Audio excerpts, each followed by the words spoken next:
विशाल जी। राधे। राधे राधे महाराज जी। महाराज जी, मैं एक रेल चालक हूँ। महाराज जी, रेल चलाते समय इंसान और गाय आदि काफी बार ऐसा होता है कि जीव जंतु मर जाते हैं। महाराज जी, मन अशांत हो जाता है, क्षमा कैसे मांगे अभी? नहीं, उसमें आपका दोष नहीं है, क्योंकि वो कोई साइकिल नहीं है, मोटरसाइकिल नहीं कि उसको आप ब्रेक लगा के तुरंत रोक ले। अब अचानक जैसे आपकी गाड़ी रफ्तार से जा रही ट्रेन, और गाय बैल कोई जानवर या अचानक आप उसको नहीं रोक सकते, क्योंकि सैकड़ों लोगों का जीवन आपके हाथ में।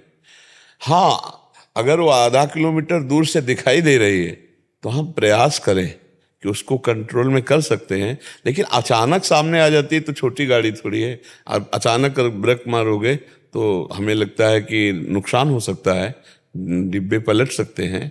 तो उसमें आपकी व्यवस्था है, आप कोई जानबूझ करके हत्या कर थोड़ी रहे। अब अचानक सामने कोई आदमी आके गिर गया, आपने को काट दिया, तो अब आपका दयालु हृदय होने के कारण, लेकिन उसमें आपका कोई अपराध नहीं है। अपराध ऐसा है कि आप गाड़ी रोक सकते हैं, इतनी दूरी से आपको दिखाई दे दिया है, अब आपको गाड़ी को कंट्रोल में करना चाहिए। वहां प्रमाद नहीं कि मरे तो मरे, फिर वो आप दोषी ठहराएंगे। लेकिन अचानक आकर के ऐसा दोष हो जाता है तो उसमें आपका कोई पाप नहीं है। जैसा हमें इस समय भगवान प्रेरित कर रहे हैं वैसा हम, अगर आप दूर से देख रहे हो, आपको जानवर दिखाई दे रहा है और आप गाड़ी को कंट्रोल कर सकते हैं, ट्रेन को कंट्रोल कर सकते हैं, तो आप उस समय कंट्रोल कीजिए, उसकी जान बचा लीजिए, उस समय प्रमाद ना होने पाए। और अब जब ये पता चल रहा है कि हम नहीं कर सकते इस समय कंट्रोल, तो फिर उसमें कोई दोष नहीं है, क्योंकि फिर संहार लीला भी उन्हीं की है। जो जीव को जाना है, अचानक वो ऐसी घटना हो जाती है। तो कई बार ऐसा होता है कि कोई कार से जा रहा है, अचानक कोई गाय बैल एकदम, तो अब उसमें दोष तो उसका नहीं। हाँ, दूर देख रहे हैं फिर हम उस पर टक्कर दें, वो बात अलग है। अचानक कोई आ जाता है जीव, तो हमें लगता है प्रायः कभी ऐसा हो कि दूर से दिखाई दे तो हार्न आदि देकर हटा देते हैं या ब्रेक मार देते हैं। नहीं, प्रायः घटना इसी में होती है कि जानबूझ करके एकदम आदमी कूद गया, दिखाई दिया नहीं, और वो तो ऊंची गाड़ी है, जानबूझ करके कूद गया तो आदमी मर गया, या अचानक कोई जानवर आ गया। अचानक आ जाने पर इतनी रफ्तार से जो ट्रेन है उसको रोकना बहुत बड़ी हानि कर देना है, क्योंकि डिब्बे हैं, डिब्बे में 150 लोग हैं, तो हर डिब्बे में 50-100 लोग तो होते ही होंगे। एक ट्रेन के डिब्बे में 50-100 लोग तो होते होंगे, और 4-5 डिब्बे तो होते ही, हमें लगता है।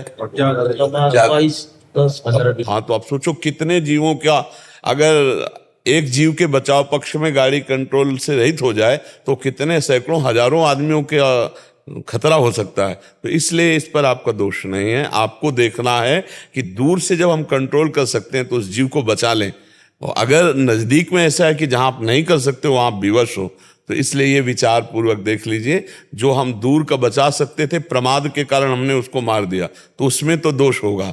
लेकिन जो हम बचाने की चेष्टा वाले हैं पर हम बचा नहीं सकते अब, क्योंकि इतना रफ्तार से गाड़ी और इतने जीव साथ में है, तो फिर उसमें कोई दोष नहीं। महर्षि, फिर भी मन की शांति के लिए और उस जीव की शांति के लिए यही विचार जो हम कह रहे हैं, इन्हीं विचारों को स्वीकार करो और कोई उसमें शांति। और वैसे भगवान नाम जपने का आपके पास बहुत बढ़िया अवसर है कि आप ट्रेन चलाते हुए यदि भगवान का नाम जप करें तो और मंगल रहेगा।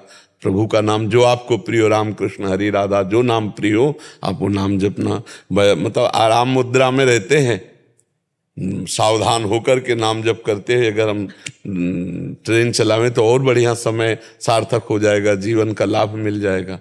तो भगवान नाम जपते रहिएगा, और शांति इसी विचार से, जो हमने कहा उस विचार को देख लीजिए, तो आपका हृदय शांत हो जाएगा।